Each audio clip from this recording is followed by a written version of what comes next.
Enzo Di Taranto, visionary, investor and sustainability strategist, is a former diplomat, multiple award recipient, and for 3 decades been manager of multi-billion-dollar sustainability programs, magnified by his pivotal role as the campaign manager for the United Nations Secretary-General in New York. Since 1990, Enzo Di Taranto has garnered global recognition for his efforts in advancing the Agenda 2030 for Sustainable Development in conflict and disaster zones worldwide, from Colombia, Nicaragua, and Haiti to Laos, Mali, and Sudan. In more recent years, Mr. Di Taranto has fixed his gaze towards Planet Gold, an innovative eco-investing portfolio, while simultaneously advocating for the concept of sustainable luxury living within the key industries of real estate, hospitality, energy, technology, wellness, entertainment, and fashion. His forward-thinking initiatives have underscored his commitment to driving positive change on a global and massive scale. Okay, so once again, thank you very much. Now you know a little bit more about me. If you are interested in knowing even more, you can follow me on LinkedIn, Instagram, YouTube, and I will be glad to share my knowledge and my community with you all. All right, so I would like to start by thanking Michel and his team of the Eco Channel to set up such an amazing activation. Can we have a round of applause for them, please? Yeah, very well. I was speaking with Anya before, and I was saying that there is content creation in the sustainability space, and sometimes what we are missing is the distribution, because it doesn't make sense to create amazing content and then just a few people know. And for us to instill a change, we need massive impact, right? So Eco Channel is really doing a unique work in trying to distribute, to divulgate our agenda as broadly as possible. So just wanted to start with this important concept. Now, today I'm going to share with you a new concept that intersects 3 major industries: sustainability, longevity, and technology. So these are 3 mega trends that are influencing the global economy and the life of every human being on this planet. And from a business perspective, they are growing. These are 3 booming industries. If you invest or create in any of these 3 verticals, you will probably make money and do good. However, these 3 verticals, again, sustainability, longevity, and technology, are developing in parallel. They are not intersecting too much. And so I was reflecting on how to simplify this complexity. And I think Einstein was saying that simplicity is the highest form of complexity. So I created this new concept that I called Planetology. So Planetology is, as I said, the intersection between sustainability, longevity, and technology. Why? Because if you think about it, for millions or even trillions of years, nobody knows when the first human being appeared on this planet. But let's say millions of years, humans have been interacting just with nature. So, you know, for all our existence, we have been breathing air, drinking water, eating food, and adapting our physiology to the temperature. You know what, in the Eastern philosophy, they say that the fourth natural element is fire. But in reality, in modern society, is temperature, because we have AC during summertime, we have heating during wintertime. So our human physiology has been totally distorted by technology, right? And again, technology has been manipulating all these natural elements so that instead of drinking pure water, we are drinking plastic water. Instead of eating natural food, we are eating industrial food. You see, instead of adapting our physiology to temperature, we are, again, doing it in a way that is totally artificial, right? Would you agree with that? Yeah, so it's very simple in reality. So what has happened is that we as humans have disconnected our own body from the planetary body, because we are made of the same stuff. If you take any planetary element, a stone, a tree, a bird, a drop of water, we are all made of the same stuff. There is no difference, right? So industrialization has disconnected this binary relation between the body and the planet. So for the first time since millions or trillions of years of our existence, this dual relation, body-planet, has become a tripartite, I don't know if I can say that in English, but let's say the relation between two body-planet has become a relation between three: body, planet, technology. So now we have three actors: humans, Earth, and machines. For the first time ever, it has never been like that before, right? So this is maybe 200 years that we are, as humans, instead of walking, we are sitting on chairs. Instead of eating, standing, we are eating on chairs. Instead of, walking, we are on a sofa. It's like technology has become a cage for us. You see what I mean?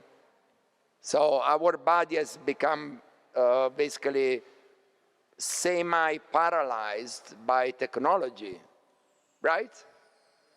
So that's where we are. Now, I'm not saying, well, for me it's definitely bad, but I want to be objective without judging good or bad. This is the way it is. We have become quasi-cyber beings, nobody can live without technology nowadays. And this has, again, disrupted our natural relation with the body and with the planet. So we are disconnected. So here we are, and sustainability, going back to the three verticals, sustainability has become a new science. It's a modern science of, I would say, study of the planet, okay, which is a little bit dry. It's very scientific. If you go to a sustainability conference, probably you get bored, because people are there, like a little bit we are today, one speaks, the other one listens. It's a little bit boring, right? Longevity is even worse, because basically when you think about the longevity industry today, you think about longevity centers, right? So when you go into a longevity center, first of all, you spend a lot of money, very expensive treatments. And what they do normally, here we have somebody who is not in that category, but if you go Miami downtown, you go into a longevity center, you spend a fortune to get either a pharmacological treatment, so supplementation, peptides or whatever, or you get a technological treatment like screening, biohacking, etc. But then you go back home, you keep drinking microplastics, you keep eating industrial food, you keep using AC, it doesn't work. You know, it's a waste of money. So the planet is dying, and nobody can deny that. Even, you know, it's not even science. If you swim in the ocean, you are surrounded by plastics. If I die, everybody of us, I mean, I put myself in front of that. If I die today, you dissect my body, you will find hundreds of grams of microplastics in all my organs. Lungs, liver, skin, brain. We have if I reproduce, I make a child, that child will inherit my microplastics. So in addition to become quasi-cyber beings, we are also quasi-plastic beings. If you think about it. So, you see, I mean, our liver is full of microplastics. So the longevity industry is really totally destroyed. It's just business. It's not really longevity, you know? So the only way that, that a human being can be healthy, it's the only way, apart, you know, from the pharmacology. But if you want to become naturally healthy, you simply have to reconnect your body with nature. It's very simple.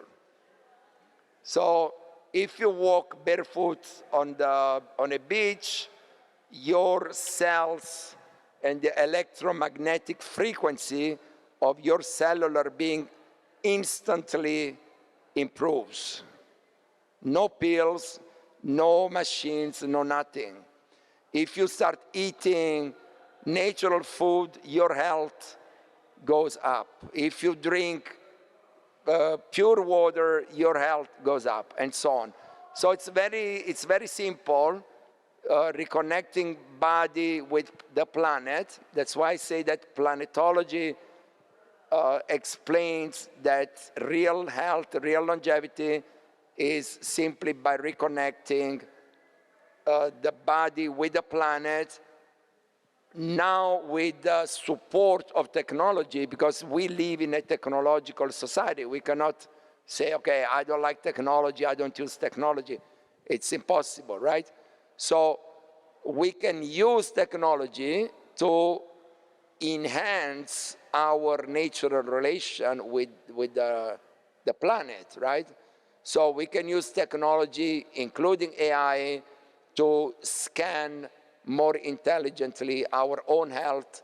Now with Claude and ChatGPT, you put all your biodata there, and you get a very precise diagnostic, so you can do something about it. You use technology, yeah. Okay, so basically this is the concept of planetology. If you are interested more about it, you can download an ebook from Amazon. You can follow my content on LinkedIn and Instagram. And I would love to hear your views and reviews and you know, continue this conversation online. Now, having said that, I would like to introduce our two panelists. Don't make any mistake, I will ask yourself to introduce, and then we can have a conversation about it. Just before doing that, if there is in the audience anybody who would like to ask a question or even make a short intervention, please let us know, and we will be glad to do so.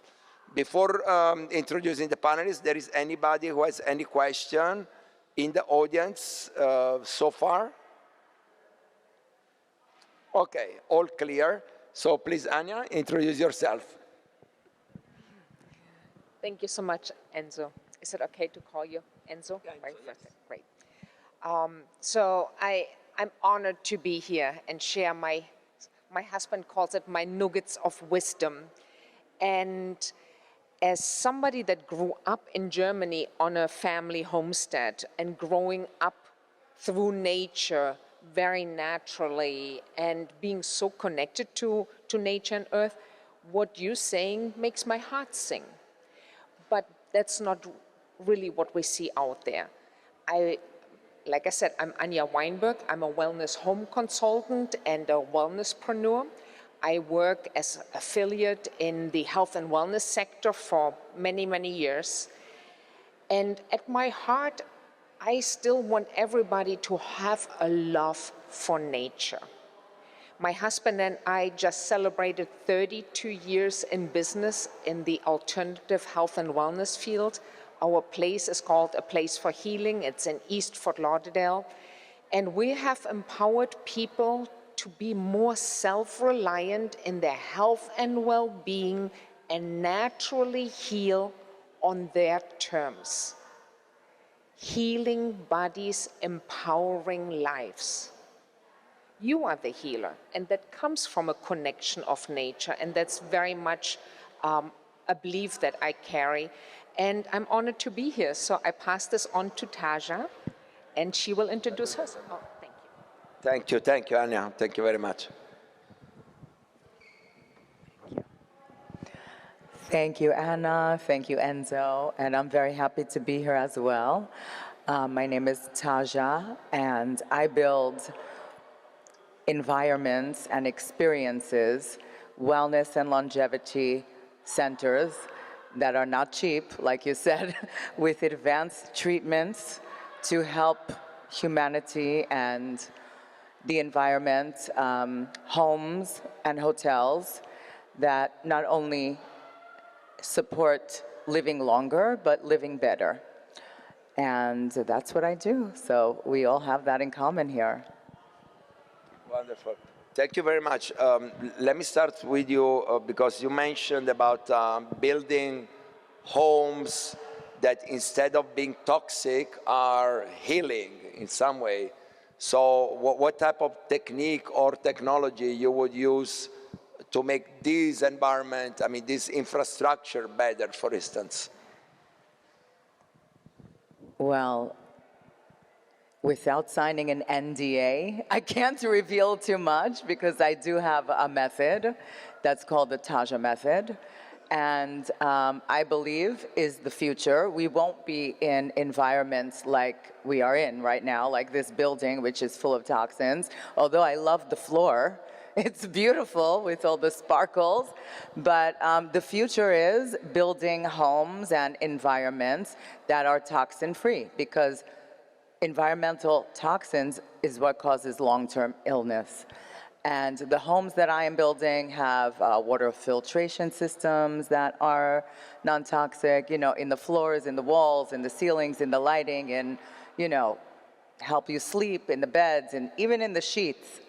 So it's a fully encompassed method of living, which I believe is the future. Yeah.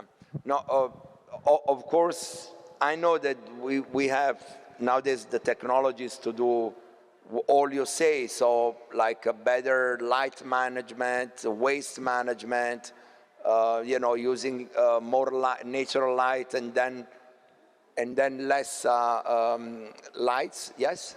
You want to say something? Okay.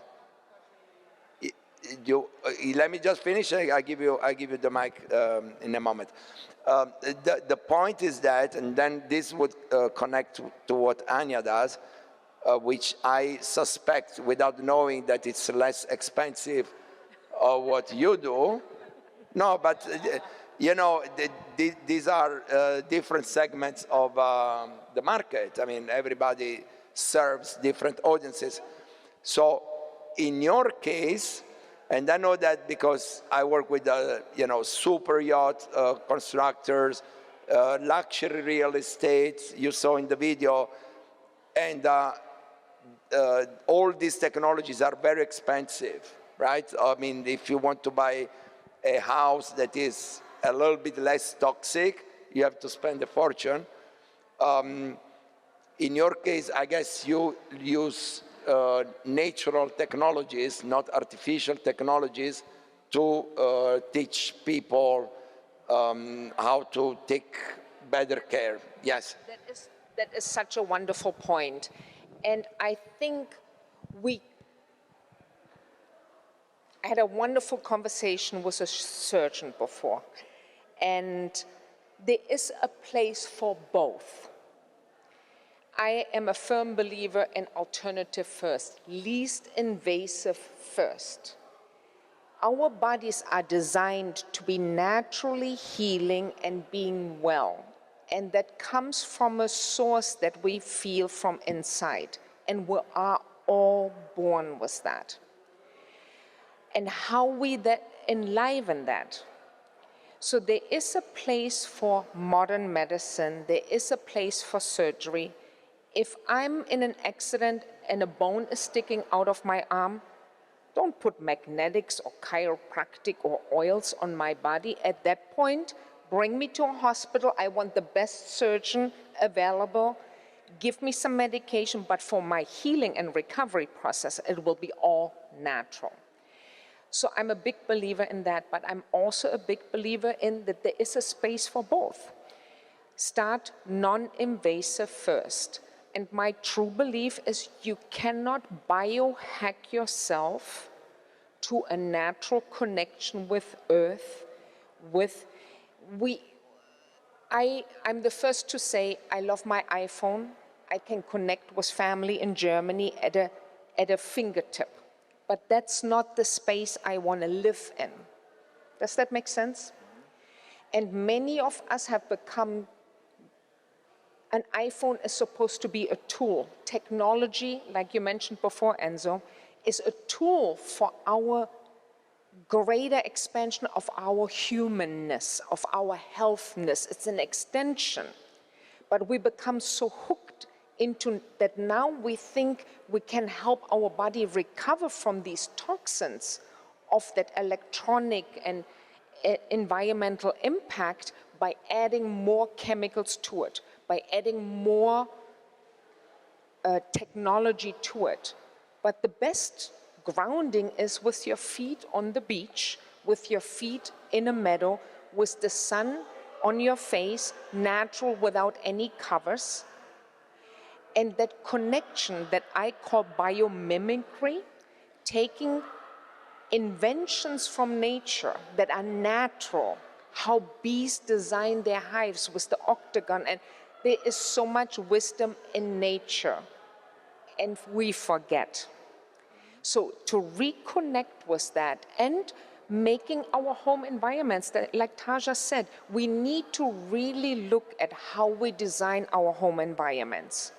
From the way we are being with ourselves, how we're taking care of ourselves, to the water, to the sleep.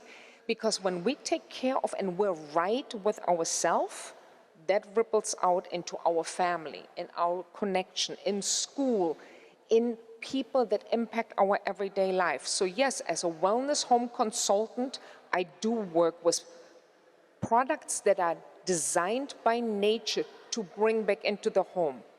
The slogan for my consulting company is, home is where your health and wealth thrive, naturally.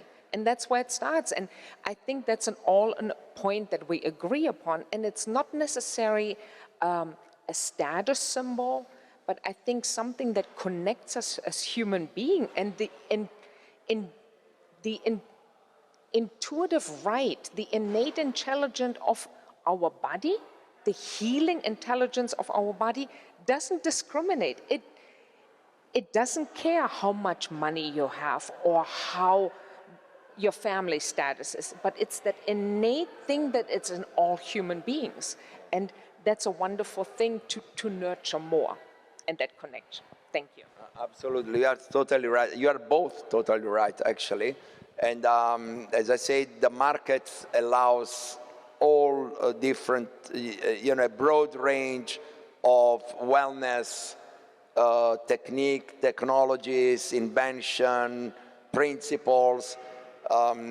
We have to tackle this health crisis because it is a health crisis. I mean, if you think all the social pathologies, high cholesterol, high blood pressure, obesity, all these things, they are spread worldwide.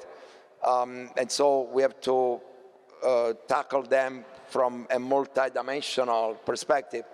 So in the private market, there is definitely space for and need for all type of products and offers.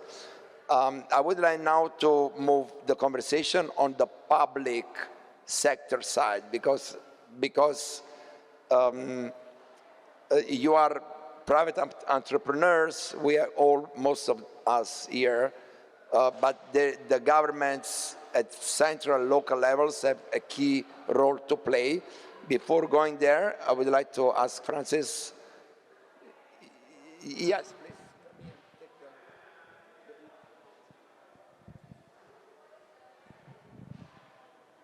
Thank you so much. And before you move into that, I just have a question regarding the materials. I'm curious, since you're working with construction, from what I understood and working with the materials, how do you choose your materials? What type of systems you use for your materials choosing during your construction to make sure that there's non-toxic? I come from a background of also working in regenerative development and work with the built environment, so I'm just curious as to how you address that. Thank you so much. So as Enzo said, it's a little more expensive, not that much more expensive, the materials that are non-toxic, and most of them are stones, different type of stone, and some wood that are certified in non-toxic. But I, make sure it's up to the clients what they pick. So, but we have many options in the, wellness space. And then there's all types of like non-toxic glues that do not have formaldehyde, and there are many options, and there's many more coming to the market. And all of these like wellness events like we have today, they're appearing all over the world. Like I can't even keep up with the amount of wellness and longevity events that are happening. So every time I go to another one, I find more options to use and build with and, create.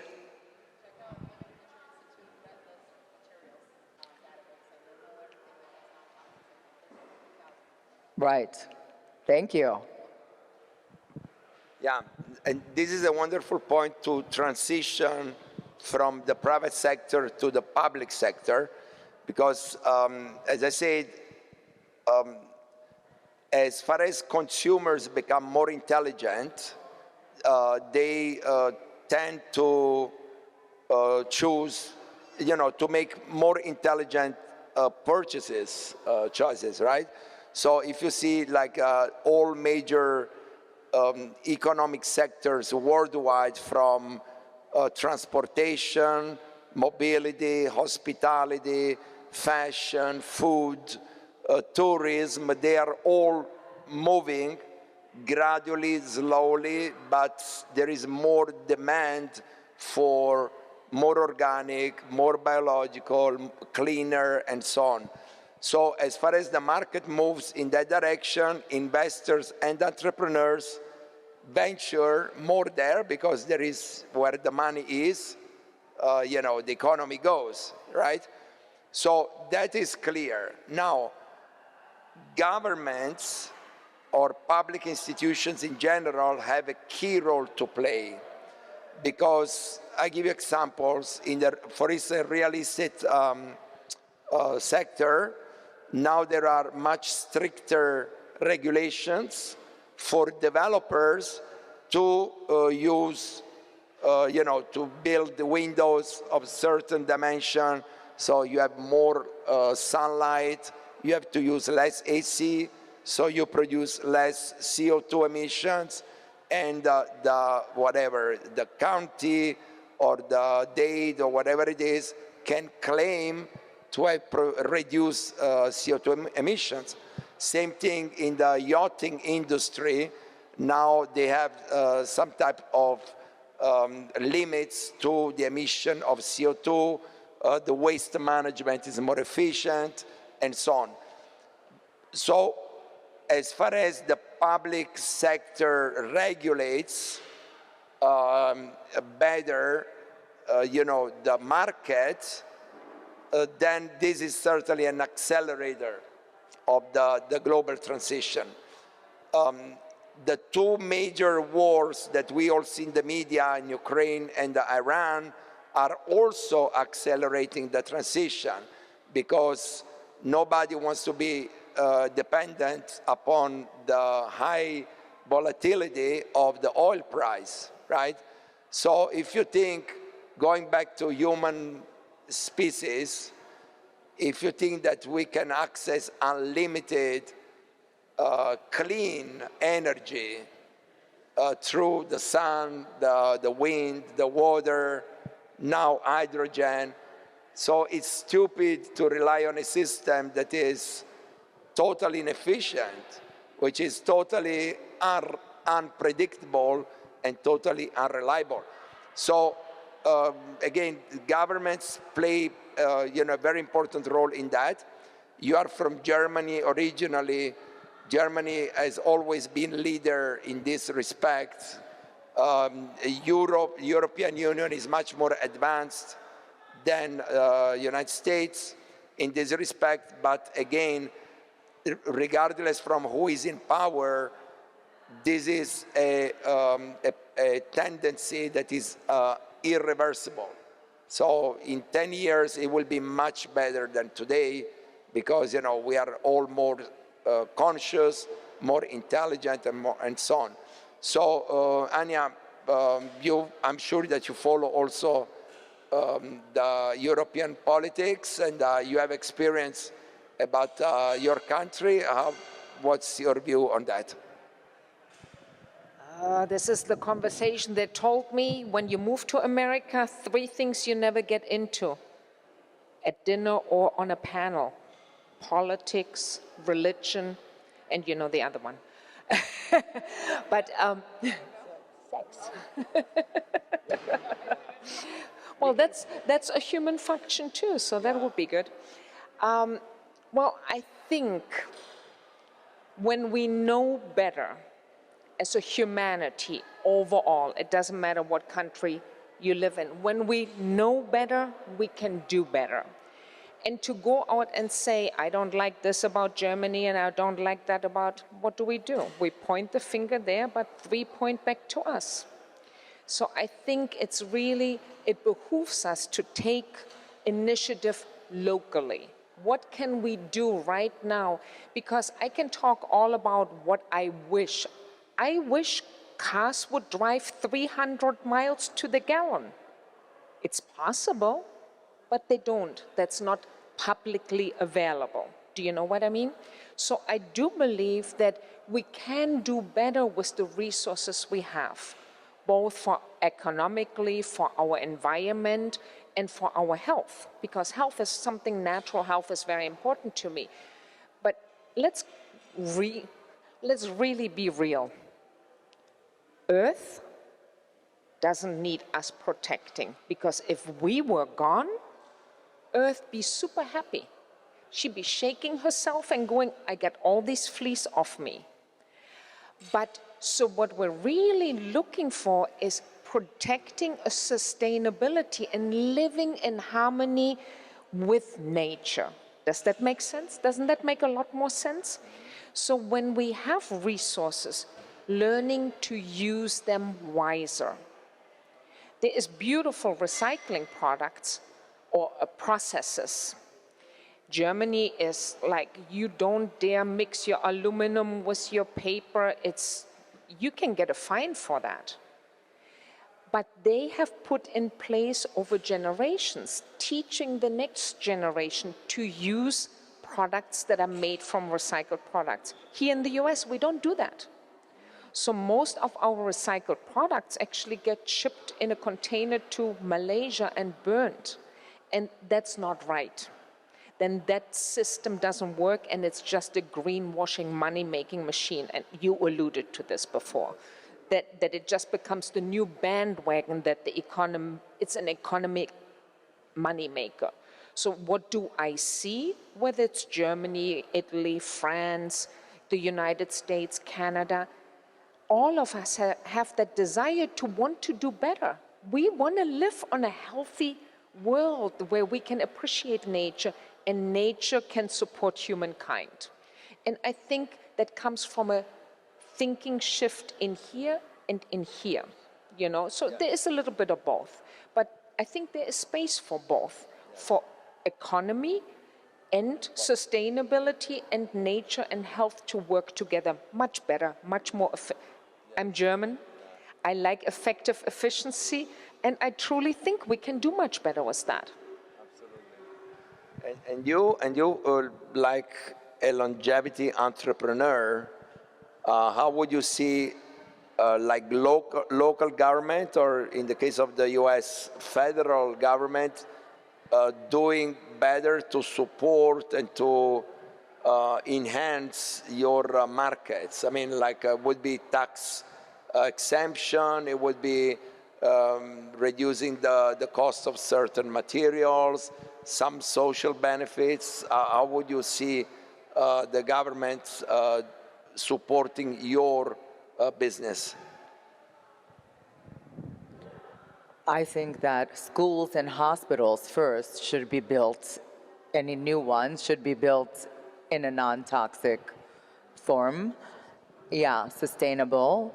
And definitely offering tax exemptions to any new projects that are sustainable. And what else? Maybe credit, the banking system? Maybe, yes. I mean, everything, anything, and yes, yeah. And when I was told not to talk about politics, religion, and money, not sex, we could talk about sex, okay?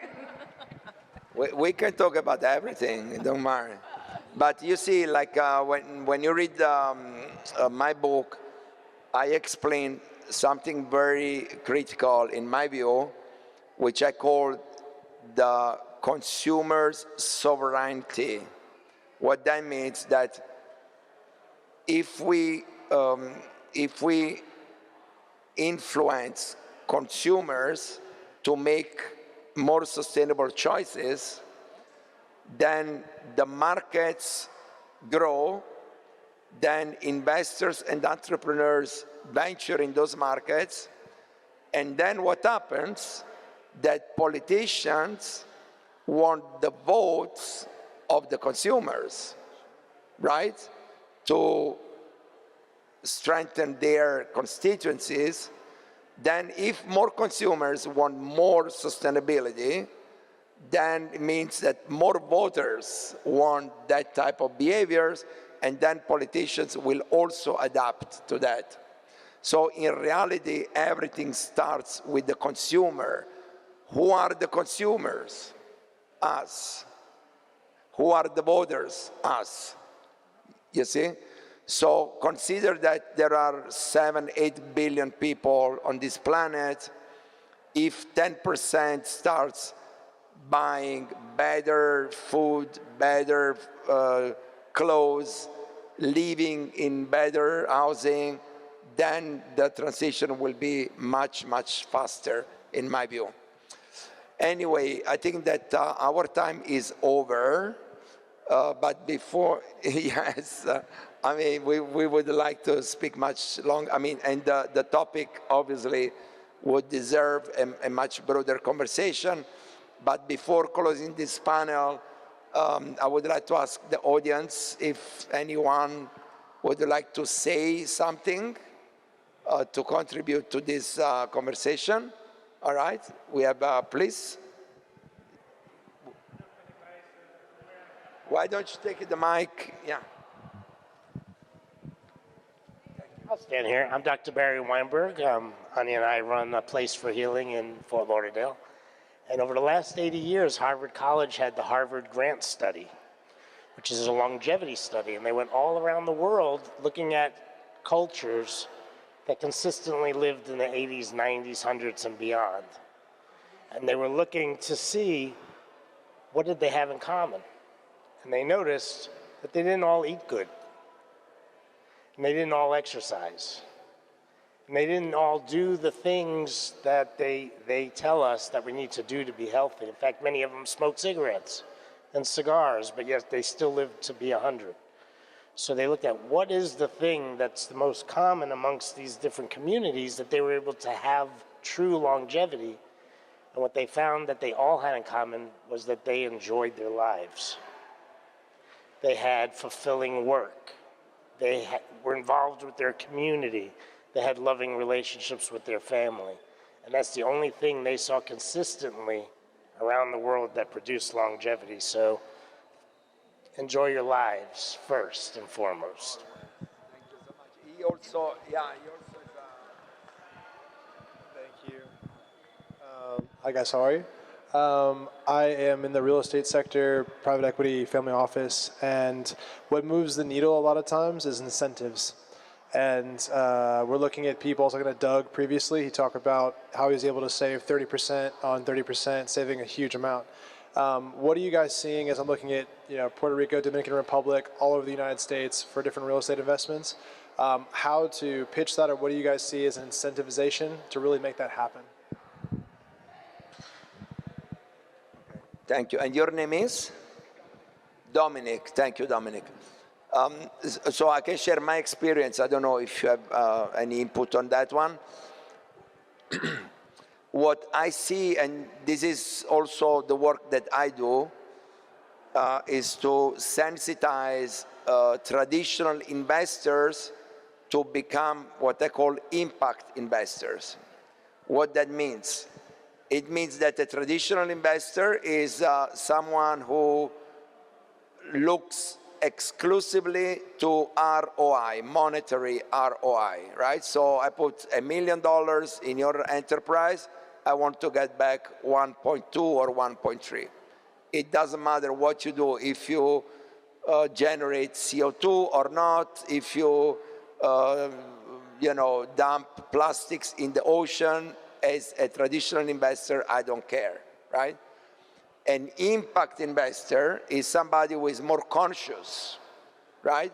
So he says, okay, I'm going to finance your development, but I want that you try, because in the end, the numbers are, must make sense. It's normal. But I would ask you, as an impact investor, I would ask you, do whatever you can to reduce AC consumption, to use more natural light, to use less toxic materials, and so on. So it's about being more conscious. Like for instance, in the real estate industry, definitely there is a tendency. Why? Because there is more demand. If I'm money, I could say, I want a place that has no toxic paintings for my children or for myself, whatever. Unfortunately, those who don't have access to resources, they have to, live wherever they can.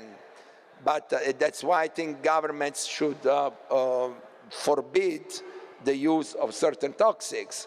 Like in Europe, we have very strict regulations, So I think that that is the orientation of the investors community. And in fact, there are, in the family offices space, there are platforms that are more, conscious about the sustainable development goals, about all these issues that we are speaking about. And so they tend to invest more, in those sectors than in others.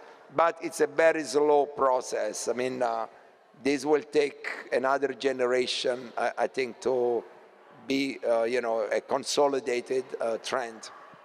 Would you like?